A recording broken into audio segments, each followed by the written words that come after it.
Hey everyone, thank you so much for joining us today. I'm super excited sitting here with Joe Musselman, CEO and founder of the Honor Foundation. And we are here to talk about Joe's founding story as well as how the Honor Foundation grew on Classy. In 2016, they were recently recognized as one of our Classy 100 consistently growing nonprofits. And I'm just excited to dive in with Joe here and talk about you, how you got to where you are today, and learn a little bit more about the Honor Foundation and what you guys are working towards. So Joe, CEO, founder of Honor Foundation, you guys have been with Classy since 2014. 2014. You guys have been doing some amazing stuff on the platform, which I want to dive into. A lot around events. I know you kind of doubled down on events and sort of using donations to sort of raise more money through events. And I think you have a lot to teach us about storytelling, how you use sort of your story, the mission, kind of what we were just talking about, Sure. To your advantage to talk to people. And so I think there's just so much to learn from you as an individual and then as from Honor Foundation too. But before we get into that, the Classy podcast is all about getting into founders and your story, how you got to where you are. I have a lot of questions that I want to ask you, but first I want to start back in 2012, which is, I believe, correct me if I'm wrong, but your story is essentially you were enlisted in the U.S. Navy. Unfortunately, you sustained an injury that kind of held you back from being able to go through. So you were discharged from training, and so then you were prescribed a year of rehab. And during that time, you kind of noticed the need, right, in the space of that we needed a tailored transition program for members of the Navy SEALs to kind of, transition into real life after that. Sure. And so the Honor Foundation was started as a result. So can we go back to 2012 and Joe and kind of what all these feelings that you were kind of going through this transition time must have been, I don't know, kind of big turbulent moments for you. Yeah, sure. Turbulent is a good word. Well, it's, the Honor Foundation was founded during a really tough transition, which is very ironic since we work with folks who are experiencing a tough transition. Right. And we want to make it not so. So to bring you back to 2012, I had entered actually it started 2010. So in 2010, I had been training for several years to enter the Navy SEAL pipeline. I was the 16th man in my family to serve in the United States military. Every closet in my home has a uniform of some branch, whether it's Navy, Marine Corps. My father was in the Army, served in Vietnam. So I have a long-standing tradition of military in my family, deeply rooted in the fabric of our family.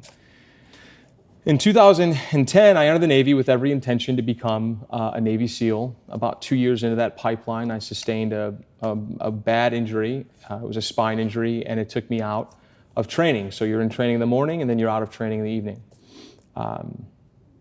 I've said this a lot in these types of interviews, that if you want to make God laugh, you tell him about your plans. And that was a moment where I didn't quite understand at all what was happening, because I put in all the work, I did all the right things, I've never experienced an injury in my life, and I've been an athlete my entire life, and now all of a sudden I sustained this injury. It just didn't make any sense to me. Yeah. Mentally I was there, but, just stand by, have some patience, and then the way is totally shown to you.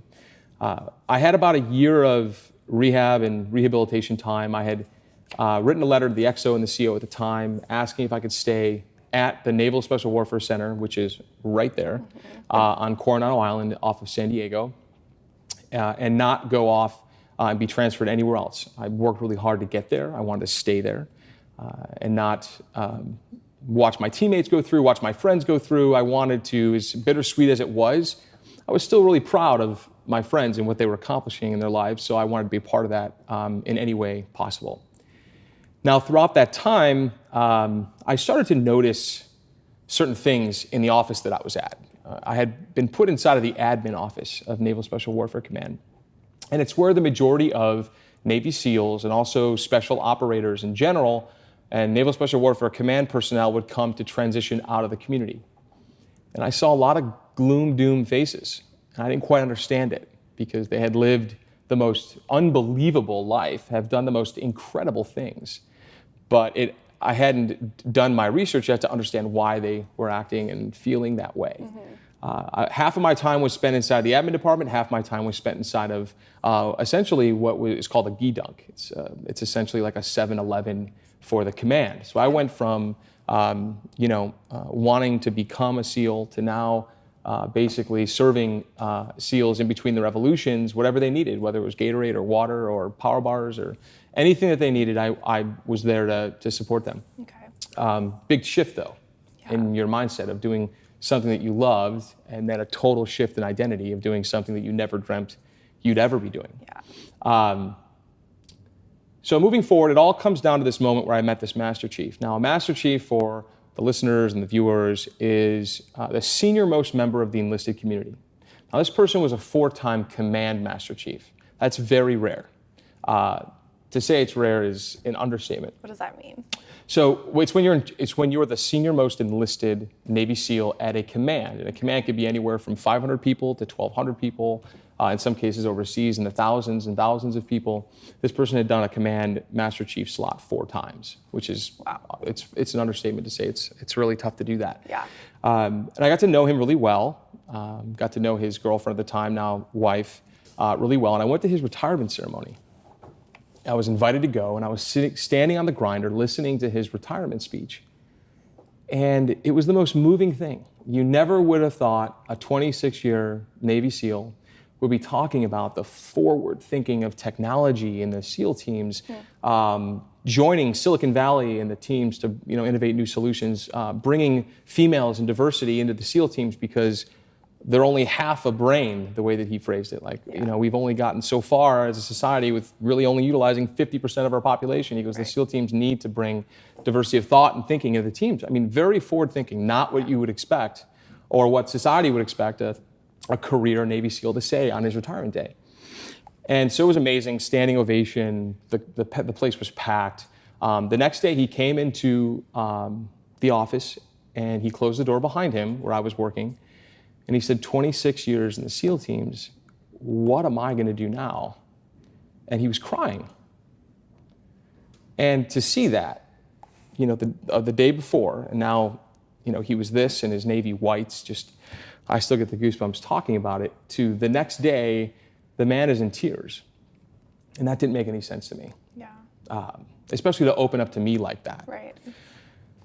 Who I had I was thinking very low of myself at the time as it was. I had a dream, I didn't fulfill the dream. I had an achievement that I wanted to achieve and I didn't do that. But he asked me for, what am I gonna do? And like what I would hope any good American at that point in time would say is, how can I help? Yeah. And so my immediate gut reaction is, Master Chief, where's your personal pitch, your professional pitch? Are you managing change okay in your life right now? Where's your resume, your LinkedIn? Are you going to networking events? Are you taking career assessments? This is all like collegiate level stuff you get like your junior year, not for someone who has been living deeply underground for 20 plus years. When you transition, the whole point is telling people who you are, what you've done, and who you've done it with, and how you got things done. Mm-hmm. For 20 plus years, he has not been telling people what he has done, how he's done it, who he's done it with, or where he's done it. Right. It's a complete transformation. Yeah. And I would, I understand that, all veterans to some degree have been surveyed and they all have difficulty in transition. I would argue that this transition is 10x more difficult than what a general force population veteran would have to go through. And it's very opposite of what people would think. Because in my head, let's look at this guy on paper. He's a 7-time Ironman. He parachuted into the World Championships at Kona. Because why wouldn't you, right? Why wouldn't you just parachute into the starting line with your fins? Makes total sense, right? Normal, totally normal. He had a master's degree in global business. He had 6 Bronze Stars, all with combat valor. He had been up for the Navy Cross, awarded the Silver Star. Obviously an undergraduate degree. He was fluent in French and Farsi. Not to mention, of course, he was handsome as hell, right? Surfer, athlete, and this guy is feeling helpless. And for the first time in his life, not fearless, but very fear-filled. Mm-hmm. And that made me feel awkward. Like, oh my gosh, how are you feeling like this? Because he was the iconic Navy SEAL. Right. So to flash forward that conversation, he looked at me, with a confused look and deer in the headlights when I'm asking him, well, where's this and where's that? And have you done this? And no, I've got some stuff, but I haven't really. I'm thinking to myself, okay, I can really help this person.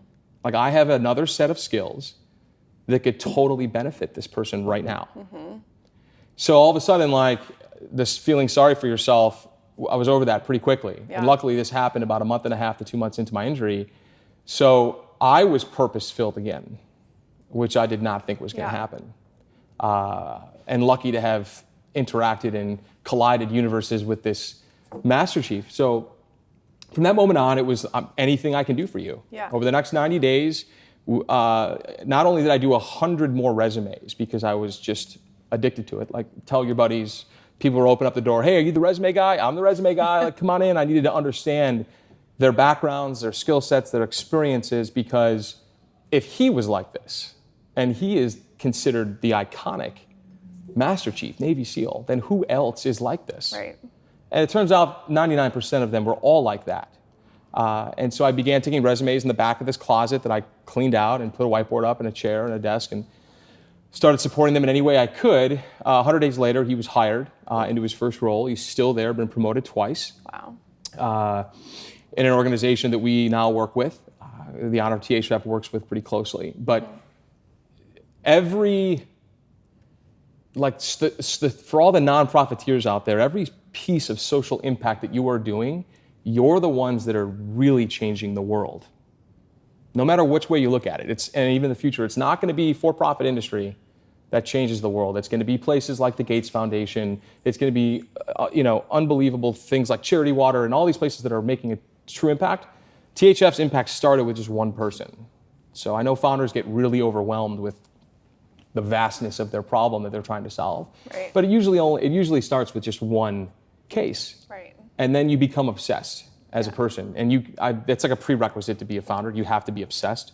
There's no like, oh yeah, I'm going to kind of try to start this. No. Right. There's no kind of trying to be a Navy SEAL. There's no kind of trying to become a founder of a nonprofit. It's really hard work. You're all in. So that was the first kind of founding story. And we'll go back and probably touch on this more later, but to bring you through where we're at now, in June, we'll have graduated 236 families through a 15-week program that lasts over 120 hours. They have one-on-one executive coaches, but hundreds of businesses that we interact with on a weekly basis, but it all started with one person. One guy. So it's when you break it down like that, it's very doable. The problem is, as a founder, is once you start, which is the hardest part, is starting, but then you got to keep going. Yeah. And I think what we'll talk about today is like, when did you hit that wall? What was that like? And why does it still give me goosebumps and a deep, swallow of the back end of the throat when I talk about it, because it becomes really hard very fast. And you need more than passion to get you through what you're trying to solve as a serious social problem. Yeah. So what was the first step that you took? You basically found your target audience in this guy, and then you realize there's a market for this, essentially, right? You're the resume guy, and you're helping all these people. Right. So you know the right questions to ask, you know the service that you can provide. What was that first step then to say, like, okay, yeah, I want to start a nonprofit? It could have been any other avenue. Yeah. So I like to use the term fierce empathy a lot with non-profiteers. And it's not tough love. It's very different than tough love. Okay. Fierce empathy involves a mindset around questioning that a normal person does not walk around with in their mind. And so just the classic tenets of design thinking, the first tenet is practice empathy with the community you mean to serve, right? The clients you mean to serve. Yeah. So when I left doing 100 resumes, and I did nearly 24 transition programs in and around San Diego, my girlfriend at the time, now wife, thought I was insane for doing all of this, dipping into savings and just, spending money like, I was just making it rain as an E3 enlisted guy in the Navy, which was not the case, but I needed to go practice fierce empathy. And so I went and interviewed around 215 SEALs in 7 states in 6 months, in their living rooms, in their kitchens, inside of Paneras and Starbucks. Like I said, you become obsessed. Yeah. You have this need to understand, because a problem is so obvious, and you wonder, 55 years, they've been right there. Right. The SEAL teams are right there. And they don't have a formal alumni community. I mean, it's crazy when you say it like that. Right. Right. The Navy SEAL community, before we existed, did not have a formal alumni community. Meaning when a guy gets out, he can say or reach out and say, hey, who's doing stuff in clean energy? Who's doing stuff in oil and gas? Who's doing things in banking and corporate finance? Call someone, text, immediate connections start happening. None of that existed. Now our sales force has become that, which I'll get into more about growth and learning how to prioritize and execute when you're feeling really overwhelmed with a problem like this. But interviewing those folks was the biggest and most life-transforming thing I could have done. Because here's what makes founders unique. I sat in a kitchen, and while I'm asking everyone the same 33 questions, which I memorized because I didn't want them to feel intimidated that I was going through this checklist, and so I'd work every question into the conversation somehow, but I would see the spouse shaking her head in the affirmative or the negative. I would see the high schoolers or the folks that were older come in and talk about what a tough time Dad had, during his transition. I would see them, the service members, just start to cry for no reason, just starting to talk about their transition, surfaced so much pain that they just needed to excuse themselves from the room. And it was a broken record. I could have stopped interviewing at 10 and had the data set that would have been reminiscent of the entire 200 plus. It was the same story over and over again. This is officers and enlisted. I'm not a social scientist, but I broke up my interviewees in such a way that it represented the community, the active duty community, and represented who gets out at any given time inside the Naval Special Warfare and Special Operations community. So to sit, when I say that's a unique perspective that a founder has, is you begin to develop something I call whispers. When you hear someone talking about something, your instincts and your whispers start. Oh, you need to go this way, or you need to go that way. You hear the tremendous importance the spouse plays, and so you start to incorporate that into your program. You see the need of the family unit, and the transition is not just about the service member, it's about the unit. So it becomes a program for the unit and the family, not just a service member, which was a tremendous shift, by the way, when talking to donors. There's a difference in saying the veteran versus the family.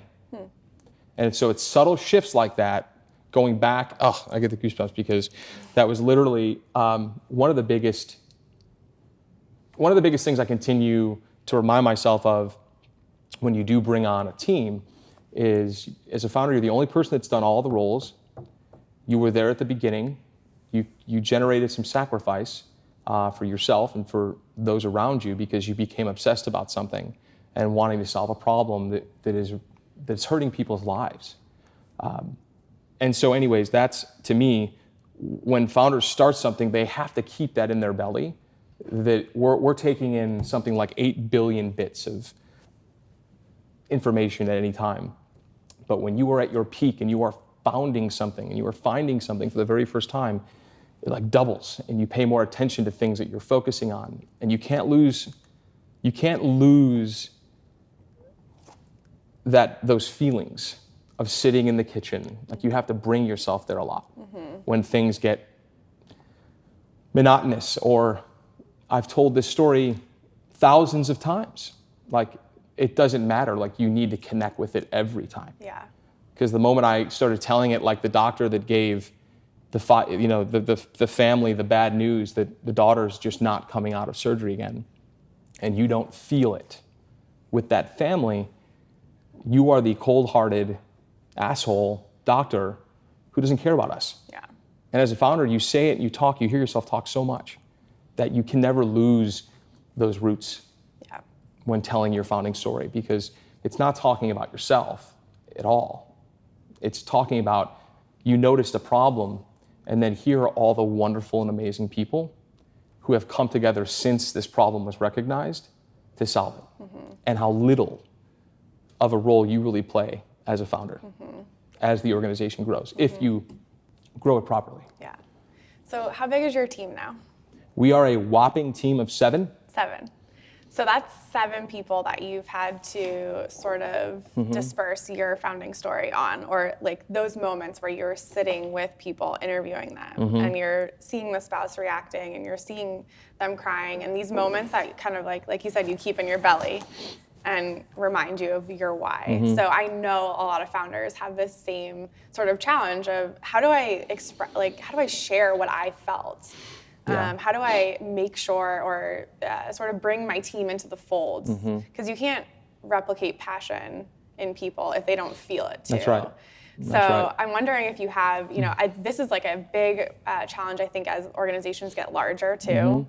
Like I've heard a lot of large nonprofits that have these like mission moments, or they do things with the staff to like, hey, remember, this is why we're here. These are the people that we're helping. So I'm wondering if you have any tactics on, how have you been able to sort of garner your team to feel sort of what you felt too, and ignite it in their own way? That's a great question. And I'm gonna be brutally honest, because I don't want anyone to make any of the same mistakes that I made. It's a big learning curve when you're bringing on your founding employees. Yeah. Because that's what we call them. They're owners. Right. They have gone through thick and thin. They've had to learn things that they didn't know before walking in your door. I hired one person to do marketing, and 18 months later, she's just now getting to work on marketing. So, so hold on, I want to break this up into chunks. So the search. Your founding employees should not be from your space. Okay. I want to say that again. Your founding employees should not be from your space. So my first employee was from a for-profit biotechnology device company with no nonprofit experience whatsoever. And that to me made sense, because I had no nonprofit experience whatsoever, and I was filling gaps, and I was thinking differently about the problem. Sometimes when you hire very experienced nonprofiteers, they get into a track of doing things the way the nonprofit space would do them. Right. And that could be right. I'm not saying it's wrong or right. But when you're starting something new, you want everything to be new. I didn't want to bring in old way of doing things. She went from for-profit to for-purpose, and it was by far the best first employee, I would argue, that any nonprofit has ever made in the history of non-profiteerism, hands down, period. Because she was drawn to the mission, I was drawn to her because of her skill set, and as a founder, people in generally like people like themselves, right? Like I want to hang out with people like me, I haven't ever really looked at life that way at all. So like if you were to meet the different pods and universes of my friends, they're all very different. Yeah. And I would argue that 50% of them wouldn't get along with each other, like no doubt. Yep. But her intention and her reason for leaving was that she felt underappreciated, she felt underused, underutilized, underemployed, and she was unhappy inside of that for-profit environment. So like I did with every employee, I asked, what is your base? She told me, way higher than I could afford. So this is a great lesson for founders. But I didn't care. So I pitched the board. We need someone here. And by the way, she's my complete opposite in every way. Like, not sure how we're going to get along. And it went that way with every single employee up to 7 employees. They're the complete opposite of me in every way. Their strengths are my weaknesses. My strengths are their weaknesses.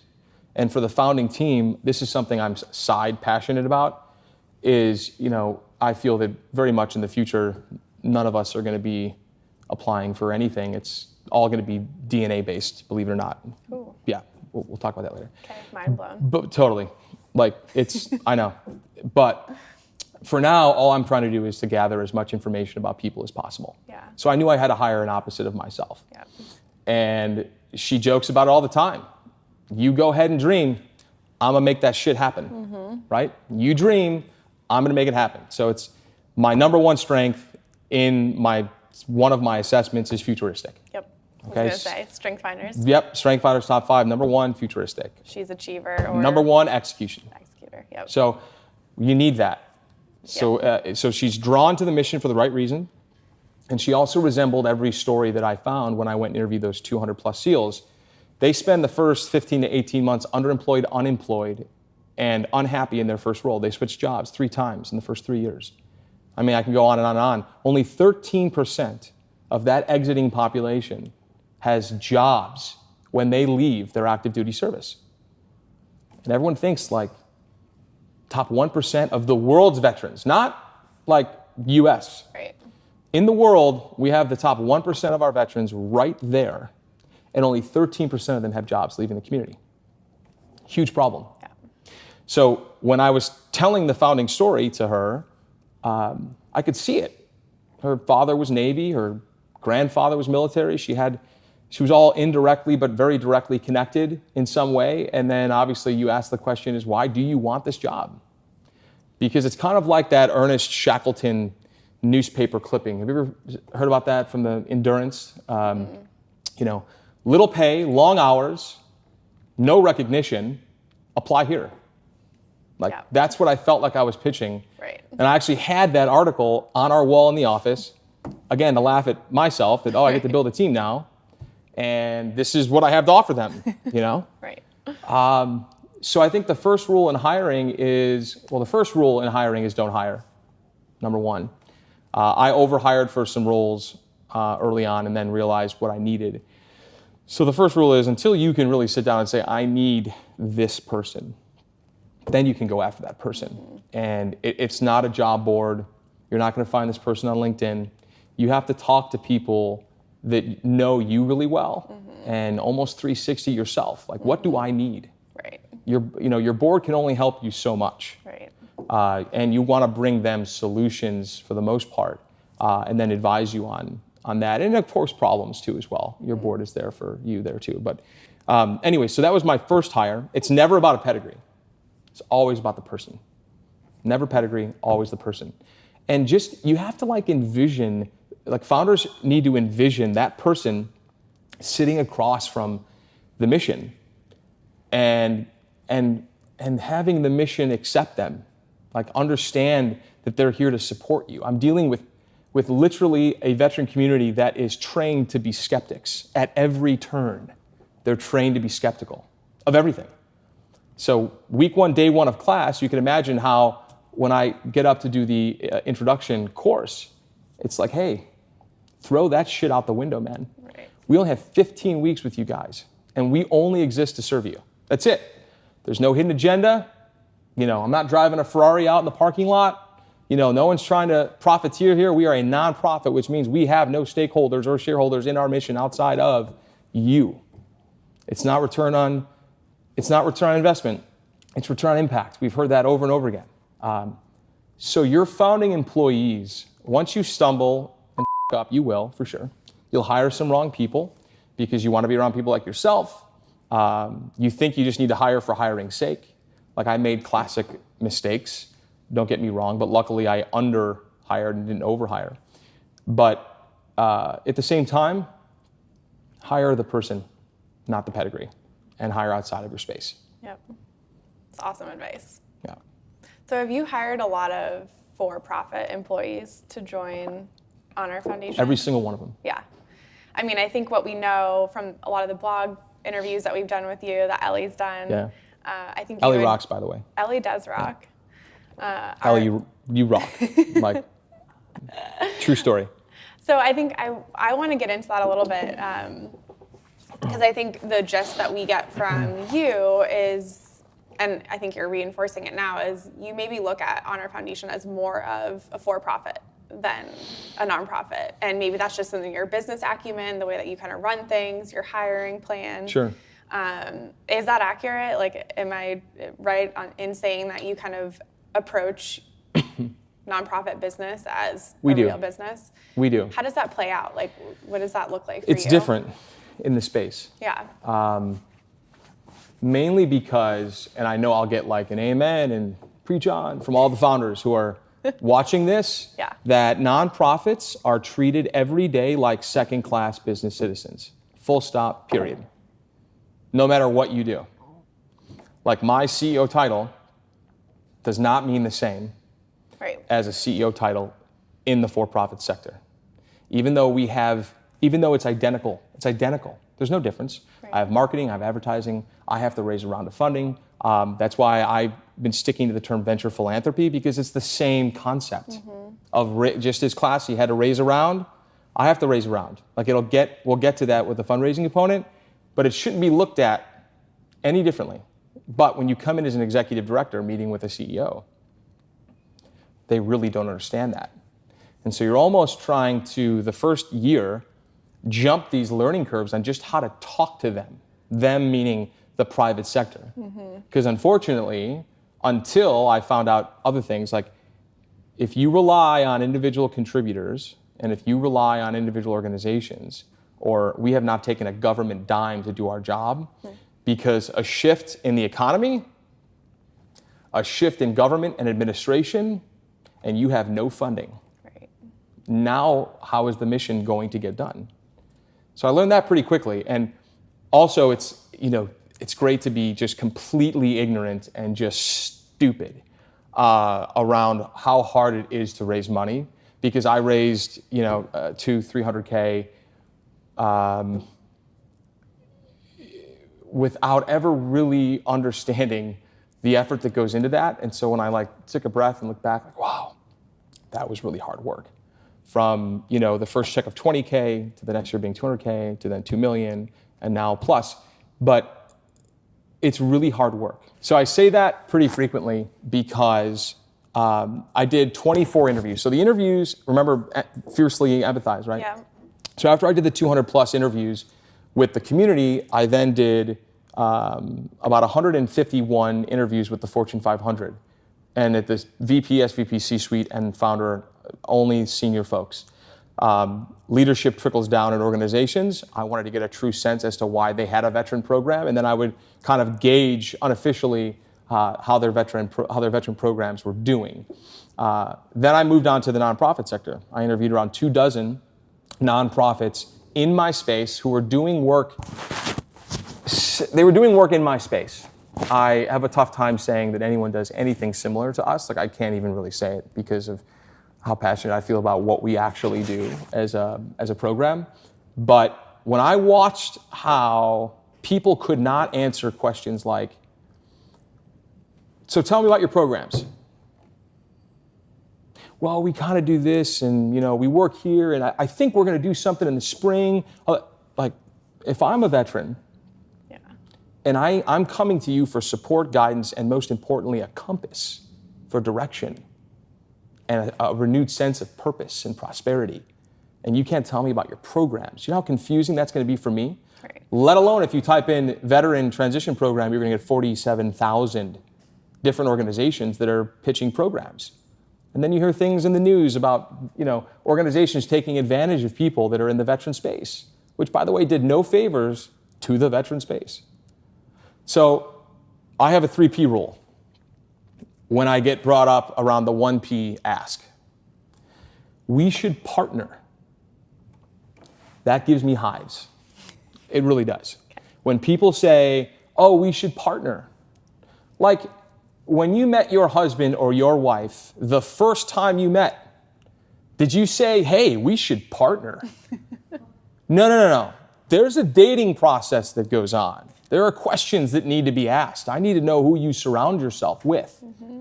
And so when we get that, right away I call one of our biggest partners, one of our only partners, the Navy SEAL Foundation, who gave us an initial founding grant to scale to the East Coast.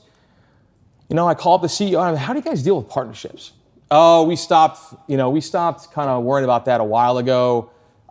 We don't really put as much emphasis on the word and really like what we can do for them and what they could do for our community. And we just base it off of that, because everybody kind of has a broad sense of what that word means.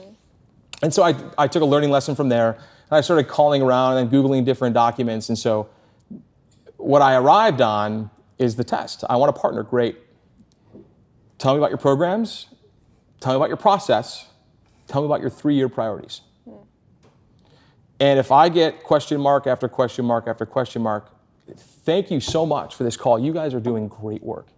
I'm going to send over a partnership kind of outline on how we view our partnerships. It's 12 pages long. That's the short version. And just fill it out, get it back to me. We're going to review partnerships every 6 months as a team. And for us, we really gauge partnerships on, are you doing things that we are not? And can you support our community in ways that we currently are not doing?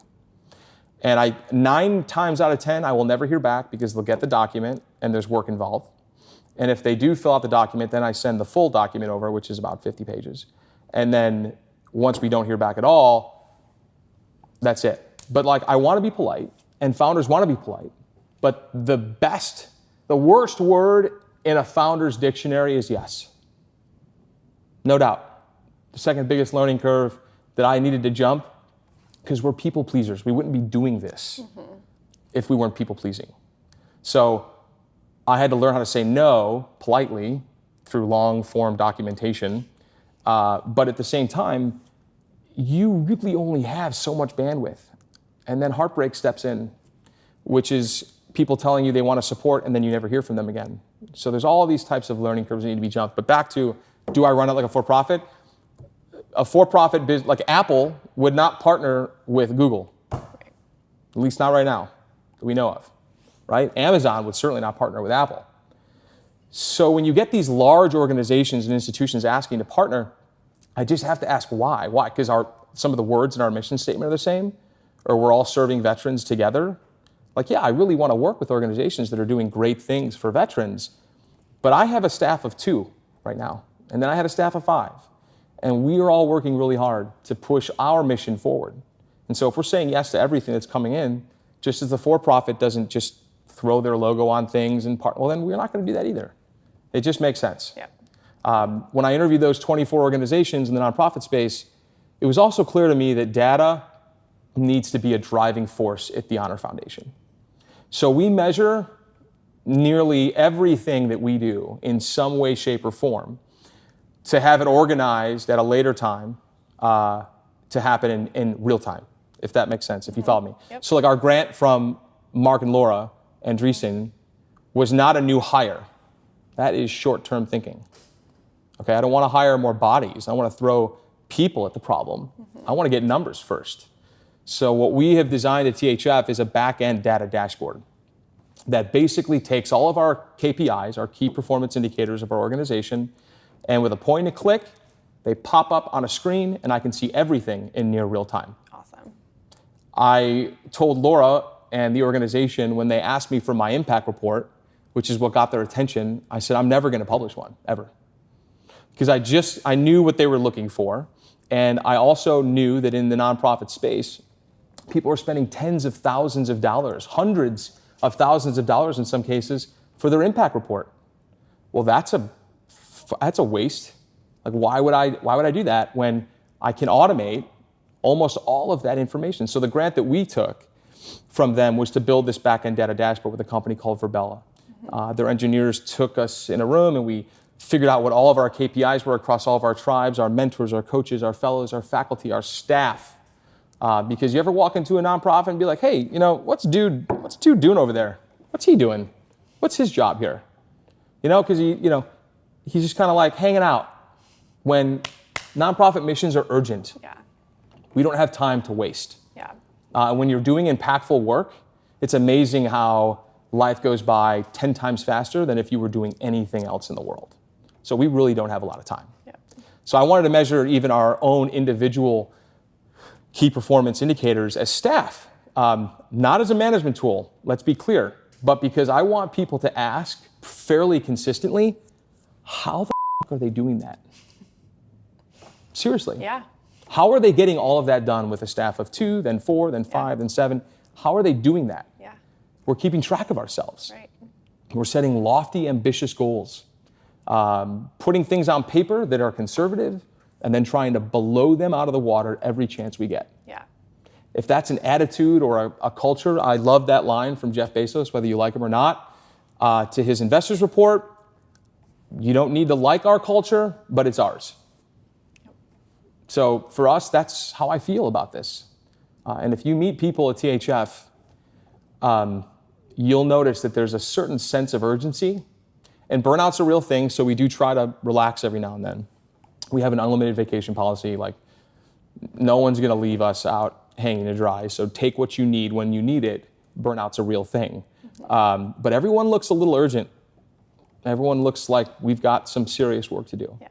So let's talk about these growth goals, because clearly you're doing something right. You have a process, your team is uber efficient, you have your KPIs set. Like, all of these inputs are on par, right? You guys got it going on. So I want to talk about, let's go back to 2015, looking at 2016, which is the year that you were recognized for growing. Classy 100 recognized our growing clients for being consistent year over year and month over month in 2016.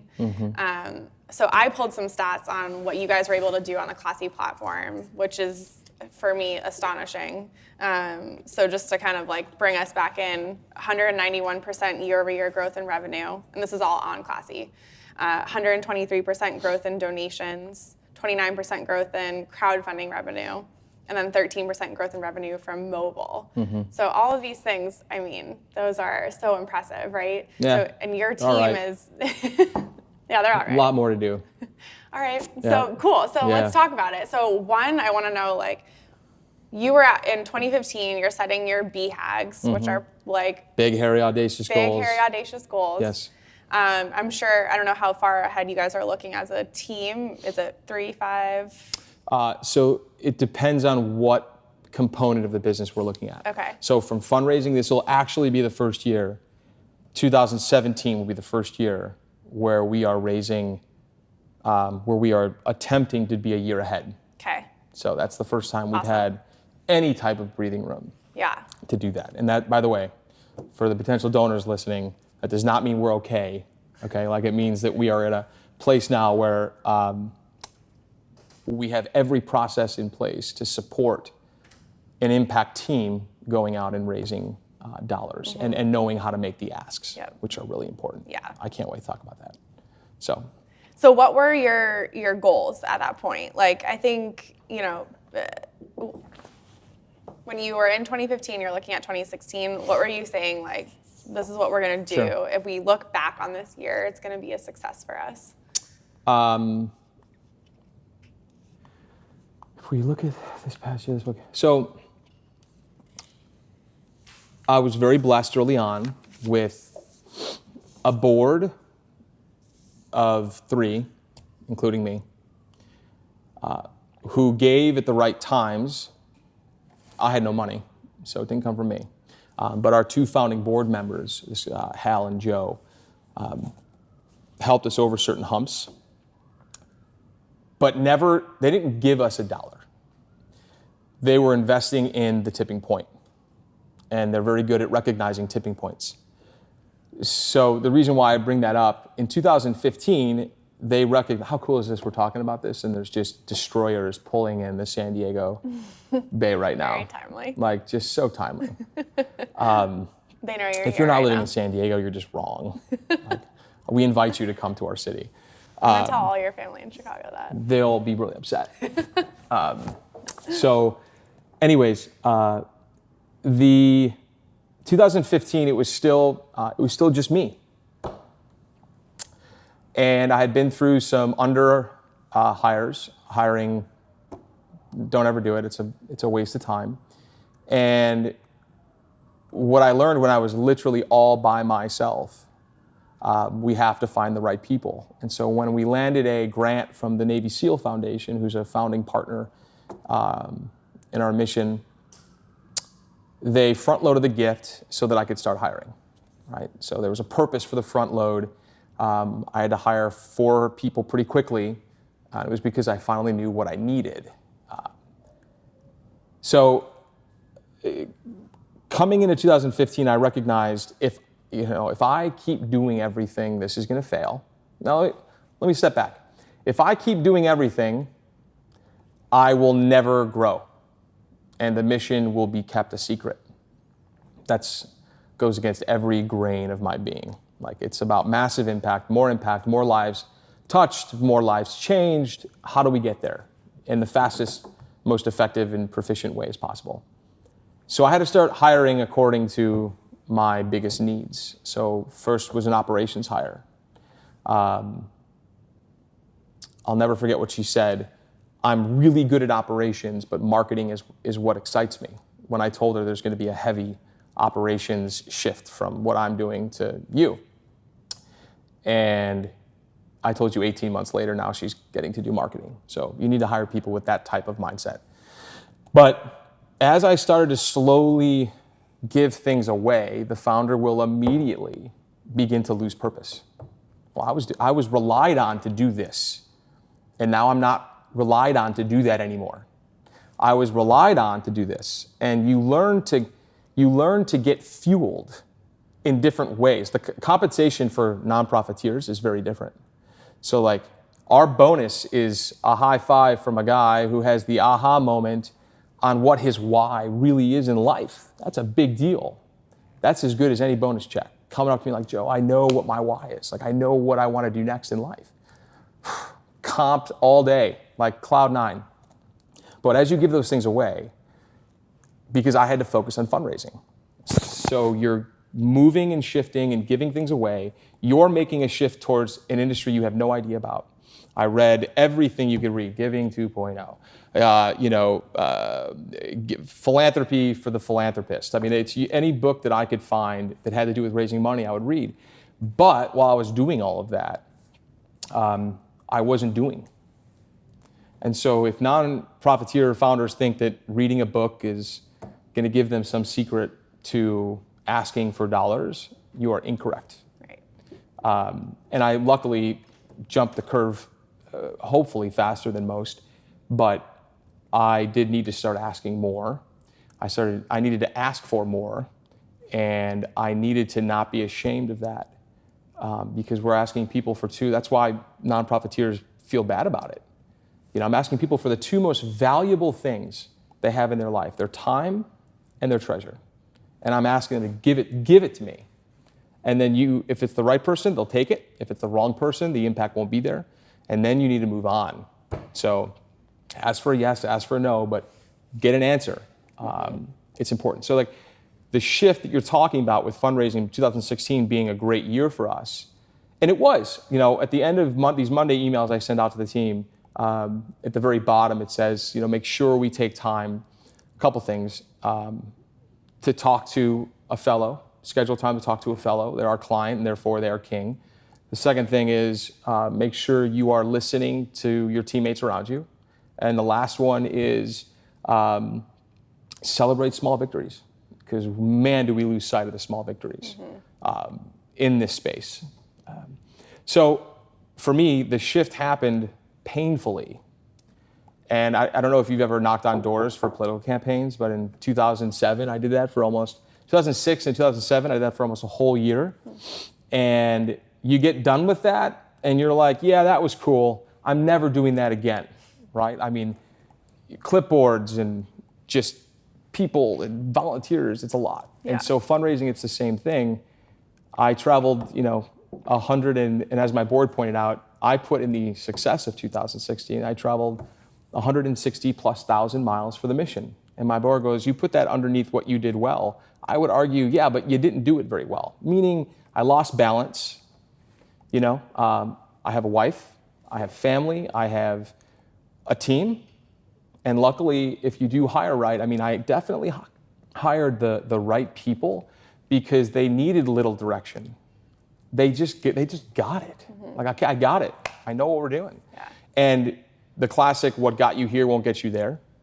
I think what the next big shift for us as a team is now they are going to have to give away what they were doing for a year to new hires, and they have to evolve into an entirely new role.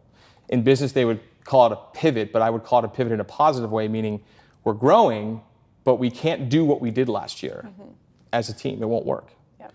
And so the faster we can do that, the better. That's what I realized at the beginning of last year. I had to give everything away. I can't do everything. And then I just started focusing on fundraising. And that's when we started to get the little aha moments.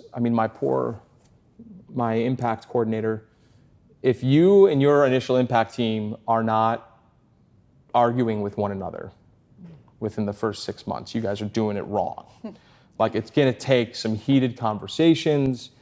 Healthy debate. Healthy debates, Yep. Constructive criticisms. But we all know where we're coming from. Yep. So it's totally different. But I think that was the biggest, it's a very long-winded answer, but It's good. It's good. that's what made the shift possible for 2016 Yeah. is the arrival of a team Yeah. and the right team. Yeah. And now, 2017 is just everything that you could do, right? You now have the world at your fingertips. I have a lot of experience now in raising dollars. Yep.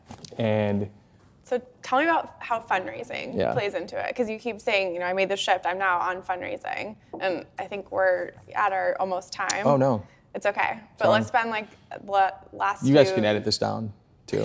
No, Just we're good. edit. We're This good. is like the most important thing, like what we're gonna talk about. No, it's good. I want to hear. What is it like for you, the founder and CEO, Sure. to be focused on fundraising, and how does fundraising play into your strategy for growth? Well, you can't grow without funds. You have no mission without funds. You can't hire the right people, or essentially, you can't do anything without funds. So to say that fundraising is a big part of your nonprofit mission is way more than an understatement. However, this over break in 2016 and 2017, I took about three and a half weeks to really look at our network. And we finally had a base. We created a donor base from scratch. So I had gone out of my way to make sure that we are not blue on blue fundraising. I'm not taking anyone else's dollars or donors or anything. I want to create our own base of donors. And so I took some time to really look and dig into who they were, what they did, how much they gave, when they gave, and what was working for us. And then amplify it, because then it's just a numbers game. You have to ask more to get more. I watched a documentary by Warren Buffett at the beginning of break on value investing. And as a nonprofiteer, you're constantly translating everything into your mission. So I could find ways to talk to you about my mission by looking at that baseball stadium and bringing up an example about how Master Chief said to me, working back at the command is like, selling hot dogs at the stadium. Like, I'm no joke. Like, you have all of this information in your brain. But when I watched that documentary, and then I read a book by Hank Williams, Ted Williams, the baseball player that Warren referenced in the documentary. And it talked about your strike zone. This was a monumental shift. And we were on track right now to raise more in the first 90 days of 2017 than all of 2016 combined. And it has a lot to do, yes, with the team and finding our direction, and but also has a lot to do with value investing, where we're investing our time as an impact team. So the baseball player, Ted Williams, boxed out an entire strike zone and knew that if he hit pitches here, he would bat 300, 350, 400, 410, 405.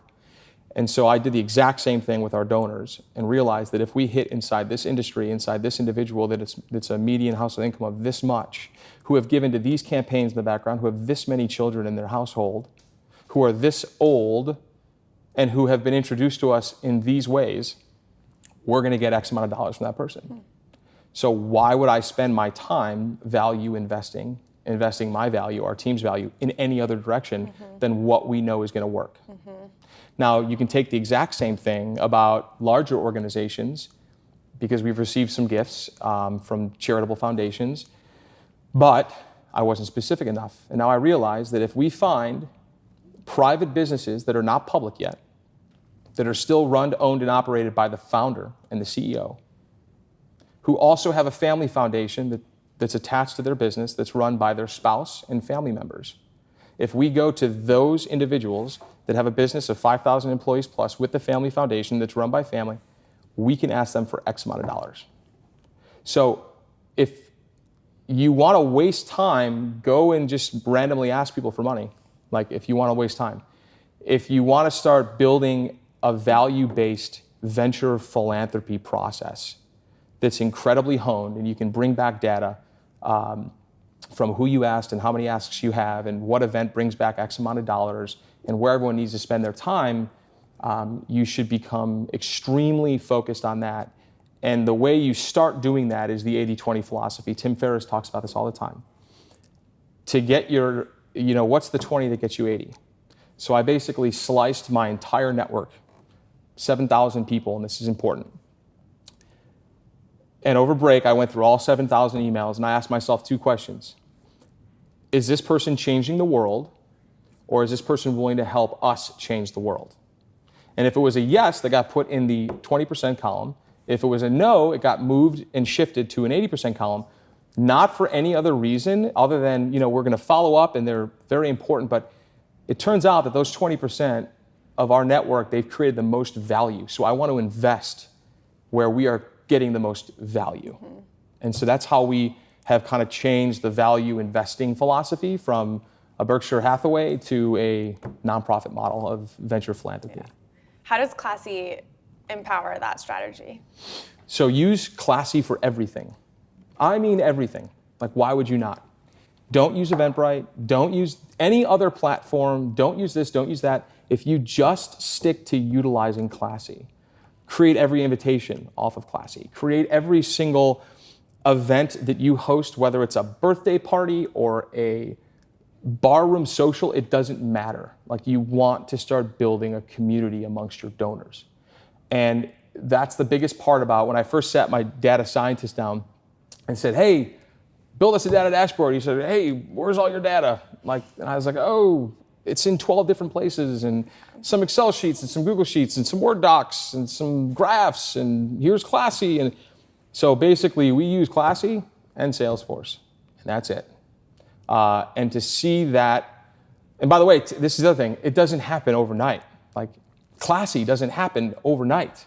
Your team has to invest in it. You as a founder have to invest in it and get it to speak to different platforms and work with the team. The customer satisfaction team at Classy is bar none. It's like American Express and Classy, like 2 of the best customer service agents I've ever had to deal with. Customer service Ed, what's up?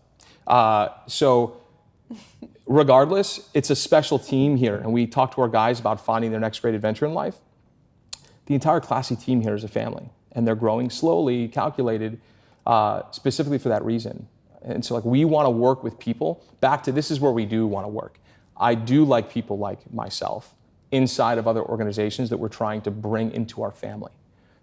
Then all of a sudden, the true value that's invested from a community supporting your mission versus just you supporting your mission, incredibly different. So there are people walking around this building right now that are so excited for me that they haven't even met me yet. They're just excited, right? They're so excited to be a part of all of these different missions that are happening here. I would challenge you to walk into GuideStar's headquarters and feel the same way. So, and yes, that is a slight at GuideStar. Anyways. We're a family.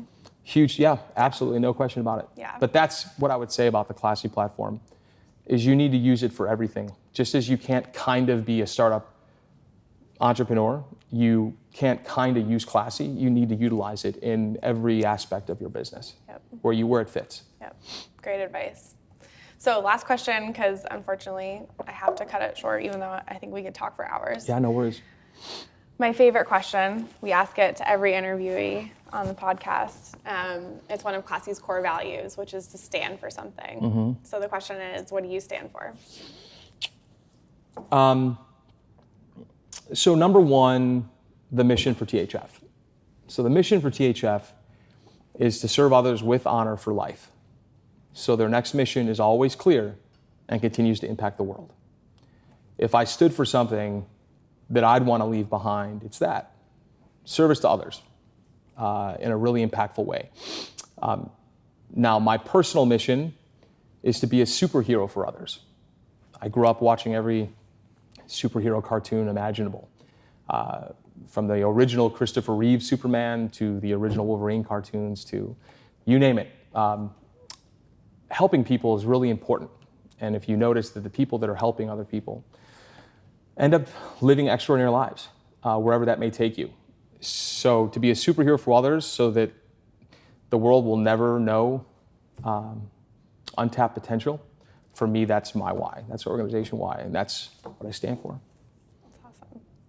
Well, that's a wrap. Joe, thank you so much.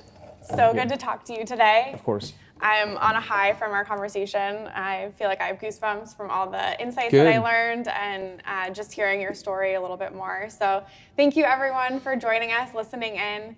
I hope you all found that conversation just as enlightening as I did. I think we can all leave with a lot of actionable insights.